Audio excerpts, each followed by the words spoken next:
இந்த நாட்டில் உள்ள ஆர்மி கமாண்டோஸ் எதுக்காக பாம்புகளை வாயை வச்சு கடிச்சு கொள்ளுறாங்கன்னு தெரிஞ்சா ரொம்பவே ஆச்சரியமாயிருவீங்க. ரஷ்யன் ஆர்மிஸ் எதுக்காக 2013 வரை சாக்ஸ் போட மாட்டாங்கன்னு தெரியுமா? இந்த நாட்டில் எதுக்காக ரொம்ப பேர் பணம் கொடுத்து ஜெயிலுக்கு போறாங்கன்னு தெரிஞ்சா ரொம்பவே ஆச்சரியமாயிருவீங்க. ஒலிம்பிக் பிளாக்ல எதுக்காக இந்த மாதிரி 5 கலர்ல 5 ரிங்ஸ் இருக்கு? என்ன இந்த லேடி சின்ன பிள்ளைகள் யூஸ் பண்ண டைப்பரை நல்லா ருச்சி சாப்பிடுவாங்களா? இதே மாதிரி இன்ட்ரெஸ்டிங்கான விஷயங்களை பத்தி தெரிஞ்சுக்கிறதுக்கு வீடியோ ஸ்கிப் பண்ணாம பாருங்க. நம்பர் 1, இதை பத்தி உங்களுக்கு தெரியுமா? இப்ப ரீசெண்டா இந்தியால கவச்னு சொல்லக்கூடிய ட்ரெயினுக்கான ஒரு சேஃப்டி சிஸ்டம் கண்டுபிடிச்சிருக்காங்களாம். இந்த டெக்னாலஜி எப்படி ஒர்க் ஆகும்னா, சப்போஸ் தெரியாத நம்ம ஒரே ரயில்வே ட்ராக்ல ஆப்போசிட் டைரக்ஷன்ல இந்த ட்ரெயின் வந்தனா இந்த கவச் டெக்னாலஜி குறிப்பிட்ட மீட்டருக்கு முன்னாடி ட்ரெயினை ஸ்லோவாக்கி ஸ்டாப் பண்ணிருமா. இந்த டெக்னாலஜியை பர்ஃபெக்ட் ஆக்கி இந்தியால உள்ள எல்லா ட்ரெயின்ஸ்லயும் வச்சிட்டா ட்ரெயின் ஆக்சிடென்ட் ரொம்பவே குறைஞ்சிருமா. கிட்டத்தட்ட ட்ரெயின் ஆக்சிடென்ட் 0.% வர்றதுக்கான சான்சஸ் தான் இருக்குதா. நம்பர் 2, 8 வருஷம் முன்னாடி யூடியூப்ல இப்படியும் ஒரு வீடியோ அப்லோட் ஆகியிருக்கத பார்த்துட்டு ரொம்ப பேர் ஆச்சரியமாயிட்டாங்க. ஒரு குலவியோட தலை ஏதோ இன்சிடென்ட்ல உடம்ப விட்டு துண்டாகிட்டான். ஆனா அந்த குலவி துண்டா போன தன்னோட தலைய அங்க இங்கன்னு லைட்டா கை வச்சு தலையை கண்டுபிடிச்சு தூக்கிட்டு பறந்து போயிட்டான். இந்த இன்சிடென்ட்டோட ஒரு ரேரான வீடியோ கிளிப்ஸ் காட்டுறேன்.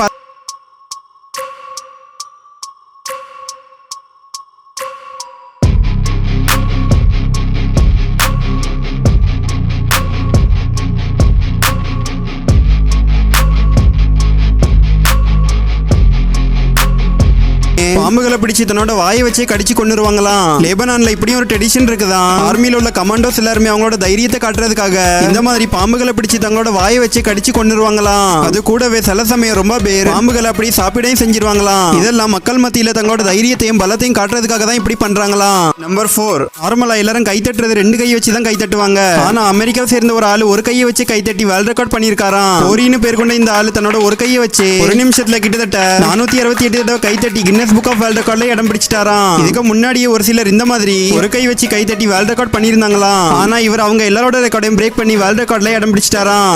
ஆஸ்பயர்னு சொல்லக்கூடிய ஒரு டிஜிட்டல் கிரெடிட் கார்டு ஆப் உங்களுக்கு இன்ட்ரோடியூஸ் பண்ணி வைக்க விரும்புறேன். இந்த ஆஸ்பயர் ஆப் தான் இந்தியாவோட ஃபர்ஸ்ட் டிஜிட்டல் கிரெடிட் கார்டு. இந்த ஆப்பை யூஸ் பண்ணி பர்ச்சேஸ் பண்ணா உங்களோட இஎம்ஐ 0% இன்ட்ரெஸ்டோட 4 பார்ட்டா பிரிச்சு பே பண்ணிக்கலாம். இந்த ஆப்ல உங்களோட PAN card Aadhaar card detail போட்டு ஈஸியா 2-3 நிமிஷத்துல ரெஜிஸ்டர் பண்ணிக்கலாம். அப்புறமா இந்த ஆப் குள்ளே உங்களோட கிரெடிட் லிமிட்டையும் செக் பண்ணிக்கலாம். இந்த ஆப் மூலமா உங்களுக்கு பிடிச்ச எல்லா பொருளையும் பர்ச்சேஸ் பண்ணிட்டு அதுக்கான பில்லை ஆஸ்பயர் ஆப்போட QR கோட் ஸ்கேனர் மூலமா பே பண்ணிக்கலாம். நீங்க பர்ச்சேஸ் பண்ற எல்லா பொருளுமே 4 மாசம் இஎம்ஐல ஸ்ப்ளிட் ஆகிரும். அப்புறமா 0% இன்ட்ரெஸ்டோட ஈஸியா அதுக்கான பில்லை பே பண்ணிக்கலாம். இப்போ அர்ஜென்ட்டா ஏதாவது பொருள் வாங்கினால இந்த ஆப் மூலமா ஈஸியா வாங்கிக்கலாம். வேற இந்த ஆப்போட பிளஸ் பாயிண்ட் என்னன்னா எந்த ஒரு எக்ஸ்ட்ரா சார்ஜஸும் ஹிடன் சார்ஜஸும் கிடையாதான். வெறும் எப்ப நீங்க கிரெடிட் லிமிட்டை யூஸ் பண்ண ஸ்டார்ட் பண்றீங்களோ அப்போ நான் மந்த்லி ஃபீஸ் சார்ஜ் பண்ணுவாங்களா. மத்தபடி எந்த ஒரு சார்ஜஸுமே கிடையாதான். இந்த ஆஸ்பயர் ஆப்போட லிங்க் டிஸ்கிரிப்ஷன்ல இருக்குது. இன்ட்ரெஸ்டா இருக்கிறவங்க கண்டிப்பா ட்ரை பண்ணி பாருங்க.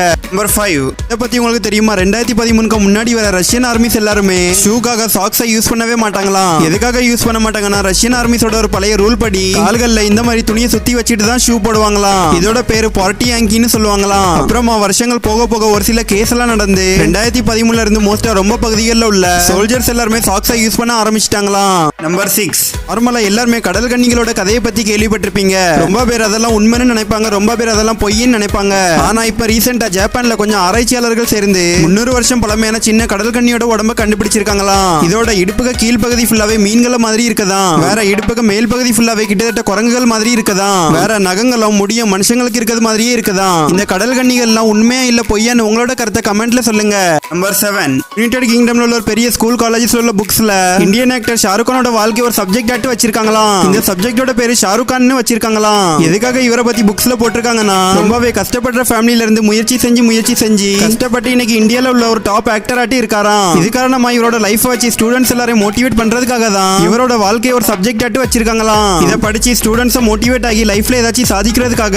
நம்பர் 8, எல்லாருமே மோஸ்டா இந்த ஒலிம்பிக் கேம்ஸோட சிம்பிளை பார்த்திருப்பீங்க. இதுல 5 கலர்ல 5 ரிங்ஸ் இருக்கும். ஆனா எப்பவாவது யோசிச்சிருக்கீங்களா எதுக்காக 5 ரிங்ஸ் 5 கலர்ல இருக்குன்னு? எதுக்காக ஒலிம்பிக் பிளாக்ல 5 ரிங்ஸ் இருக்குன்னா 1912ல ஒலிம்பிக் கேம்ஸ்ல பார்ட்டிசிபேட் பண்ண 5 கான்டினென்ட்ல உள்ள மக்களை குறிக்குமா. இது காரணமா அந்த 5 கான்டினென்ட் காட்டுறதுக்காக தான் 5 ரிங்ஸ் இருக்குதான். வேற எதுக்காக 5 ரிங்ஸும் வேற வேற கலர்ல இருக்குன்னா இந்த பிளாக்ல உள்ள மொத்த கலர்ஸையும் வச்சு அந்த 5 கான்டினென்ட்ல உள்ள எல்லா நாட்டோட கொடியோட கலரையும் உருவாக்கிடலாமா. இப்படி இந்த ரிங்ஸ் அண்ட் கலர்ஸ் 5 கான்டினென்ட்க்கும் பொதுவா இருக்கிறதுக்காக தான் கரெக்டா பிளான் பண்ணி இந்த ஒலிம்பிக் பிளாக உருவாக்கியிருக்காங்களாம். நம்பர் 9, உலகத்தை சுத்தி பார்க்கணும்னு ஆசைப்படுறவங்களுக்காகவே ஒரு சூப்பரான வெப்சைட் இருக்குதான். பேக்கப் பிளஸ் கோன்னு சொல்லக்கூடிய இந்த வெப்சைட் மூலமா நீங்களே உங்களுக்காக சர்ப்ரைஸ் டூர் புக் பண்ணிக்கலாமா. இந்த வெப்சைட்ல உங்களோட ட்ரிப்புக்கான அமௌண்ட் மட்டும் செட் பண்ணா போதுமா. அப்புறமா அந்த வெப்சைட் காரங்களே நீங்க சுத்த போறதுக்கான இடம், டிக்கெட், ரூம், சாப்பாடு எல்லாமே புக் பண்ணிடுவாங்களாம். இந்த ட்ரிப்புக்கு போக ஸ்டார்ட் பண்ணும்போது உங்களை உங்களுக்கே தெரியாதான் நீங்க எந்த நாட்டுக்கு சுத்த போறீங்கன்னு. இது காரணமா இந்த ட்ரிப் ஃபுல்லாவே சர்ப்ரைஸாவும் என்ஜாய்மெண்டாவும் இருக்குமா. இது காரணமா இந்த வெப்சைட் மூலமா ஆயிரக்கணக்கான ஆட்கள் சுத்த போயிருக்காங்களாம். நம்பர் 10 யுஎஸ்ல இருக்கிற மினிசோட்டா பகுதியை சேர்ந்த ஒரு 9 வயசு பையன் 5 கிலோமீட்டர் மேரத்தான்ல பார்ட்டிசிபேட் பண்ணி ஓடிட்டு இருந்தானா. ஆனா அந்த பையன் ஓடும்போது தெரியாத நம்ம டைரக்ஷன் மாறி 10 கிலோமீட்டர் ரேஸ்ல ஜாயின் பண்ணிட்டானா. ஆனா இந்த ரேஸ்ல நடந்த ஆச்சரியமான விஷயம் என்னன்னா இந்த சின்ன பையன் 10 கிலோமீட்டர் ரேஸ்ல எல்லாரும் விட ஸ்பீடா ஓடி ஃபர்ஸ்ட் வந்துட்டானா. அப்புறமா ரேஸ் எல்லாம் முடியும் போது தான் எல்லாருக்கும் தெரியுது இந்த பையன் தெரியாத நம்ம 10 கிலோமீட்டர் ரேஸ்ல வந்து வின் பண்ணிட்டானு. அப்புறமா இந்த பையனோட ஸ்பீடையும் தன்னம்பிக்கையும் பார்த்து ஒலிம்பிக் லெவல்ல ரன் பண்றதுக்கு ட்ரைனிங்காக கூப்பிட்டுருக்காங்களாம். நம்பர் 11 யாருனாலும் ஏதாச்சும் பெரிய அளவுல தப்பு பண்ணா அவங்கள ஜெயில போடுவாங்க. ஆனா யாருக்கெல்லாம் எந்த ஒரு தப்புமே பண்ணாம ஜெயிலோட லைஃப் அனுபவிக்கணுமோ அவங்களுக்காக யூரோப்ல ஒரு ஜெயில் கட்டி வச்சிருக்காங்களாம். யூரோப்ல கரோஸ்டா பிரிசன் பேர் கொண்ட இப்படி ஒரு ஹோட்டல் இருக்குதான். இந்த ஹோட்டல்ல ஃபுல்லாவே ஒரு ஒரிஜினல் ஜெயில் மாதிரி கட்டி வச்சிருக்காங்களாம். இந்த ஹோட்டல்ல தங்கதுக்கு வர்றவங்களே ஜெயில ட்ரீட் பண்றது மாதிரி தான் ட்ரீட் பண்ணுவாங்களாம். அது கூடவே படுக்கிறதுக்கான ரூம் பெட் எல்லாமே ஜெயில மாதிரி தான் இருக்குமா. இந்த ஜெயில் ஹோட்டல் ஒரிஜினல் ஜெயில் மாதிரியே இருக்கிறதுனால ரொம்ப பேர் ஜெயில் அனுபவத்தை இந்த ஹோட்டல்ல என்ஜாய் பண்றதுக்காகவே வருவாங்களாம். நம்பர் 12 நார்மலா எல்லாரும் கோயிலுக்கு போன அவங்களோட ஆசை நிறைவேறதுக்காக பூஜை பண்ணுவாங்க. ஆனா இந்தியால இப்படியும் ஒரு கோயில் இருக்குதான். அங்க எல்லாருமே இந்த மாதிரி பீடியை கொளுத்தி வைப்பாங்களாம். இந்தியால இருக்கிற பீகார்ல முசர்வா பாபா டெம்பிள் இப்படியும் ஒரு கோயில் இருக்குதான். அங்க வரக்கூடிய எல்லா மக்களுமே கோயிலுக்குள்ள பீடியை கொளுத்தி வச்சுட்டு போயிருவாங்களாம். எதுக்காக இப்படி பண்றாங்கன்னா இந்த கோயில் 1400 அடி மலை மேல இருக்குதான். இது காரணமா அந்த கோயிலுக்கு போறவங்களோட பயணத்துல ஆபத்து ஒண்ணுமே வராம இருக்கிறதுக்காக இந்த மாதிரி பீடியை கொளுத்தி வைப்பாங்களாம். சப்போஸ் இந்த பீடியை கொளுத்தி வைக்கலன்னா போற வழியிலேயே பெரிய அளவுல ஆபத்து வர்றதுக்கான வாய்ப்புகளும் இருக்குதான். இது காரணமா தான் பாதுகாப்புக்காக பீடியை கொளுத்தி வைக்கிறாங்களாம். நம்பர் 13 நார்மலா எல்லாருக்குமே விதவிதமான சாப்பாடுகள் சாப்பிடுறதுக்கு ரொம்பவே பிடிக்கும். ஆனா இந்த உலகத்துல இப்படியும் ஒரு லேடி இருக்காங்களா. அவங்களுக்கு சின்ன குழந்தைகளோட யூஸ் பண்ண டைப்பர்ஸ் பிடிக்குமா. நியூயார்க்கை சேர்ந்த கேஷியான்னு பேர் கொண்ட இந்த லேடிக்கு சின்ன குழந்தைகள் யூரின் பண்ண டைப்பர்ஸ் ரொம்பவே பிடிக்குமா. எல்லாரும் பபுல்கம் சாப்பிடுறது மாதிரி இந்த லேடி அந்த யூரின் டைப்பரை சவுச்சிட்டே இருப்பாங்களாம். இதுல ஹைலைட்டான விஷயம் என்னன்னா டைப்பர்ல அதிக யூரின் இருந்து நல்லா வெயிட்டா இருந்துன்னா அதை சவுச்சி டேஸ்ட் பாக்குறதுக்கு ரொம்பவே பிடிக்குமா. இந்த லேடிக்கு அந்த டைப்பர்ஸ் எல்லாம் பால்கோவா டேரி மில்க் மாதிரியான ஸ்வீட்ஸை விட ரொம்பவே மேலானதான். நம்பர் 14 ஆஸ்திரேலியா நாட்டை சேர்ந்த ரிக்கி மேகின்னு ஒரு ஆளுக்கு எங்கேயோ புது வேலை கிடைச்சிருக்குன்னு கார்ல போயிட்டு இருந்திருக்காரு. போற வழியில பாலைவன பகுதியில டிராவல் பண்ணும்போது 3 பேர் வழியில நின்று லிஃப்ட் கேட்டிருக்காங்க. ப்ளீஸ் எங்களை இந்த பாலைவன பகுதியில இருந்து வெளியே கொண்டு போய் விட்டுருங்கன்னு. ரிக்கியும் சரின்னு லிஃப்ட் கொடுத்திருக்காரு. அப்புறமா கொஞ்ச நேரம் கழிச்சு அந்த 3 பேரும் ரிக்கிக்கு எதையோ கொடுத்து மயக்கம் வர வச்சு பாலைவனத்திலே போட்டுட்டு போயிட்டாங்க. அப்புறமா ரிக்கிக்கு என்ன செய்யன்னு தெரியாம பயத்துல பாலைவனத்தை விட்டு போறதுக்கான வழியை தேடி இருக்காரு. ஆனா எங்கேயுமே வழி கிடைக்கல. அப்புறமா நாள் போக போக கிட்டத்தட்ட 71 நாள் பாலைவனத்துல சின்ன சின்ன உயிரினங்களையும் செடிகளையும் சாப்பிட்டுட்டு மழை பெய்யும் போது வர்ற தண்ணியையும் தன்னோட யூரினையும் குடிச்சு உயிர் வாழ்ந்திருக்காரு. ஆனாலும் தன்னம்பிக்கை இழக்காம 71 நாள் சர்வை பண்ணி போயிட்டு இருக்கும்போது மார்க்னு ஒரு ஆள் அந்த வழியோட போயிருக்காரு. அப்போ ரிக்கியை அவரோட மோசமான கண்டிஷனையும் பார்த்து ஹாஸ்பிட்டல் சேர்த்து உயிரை காப்பாத்திட்டாரு.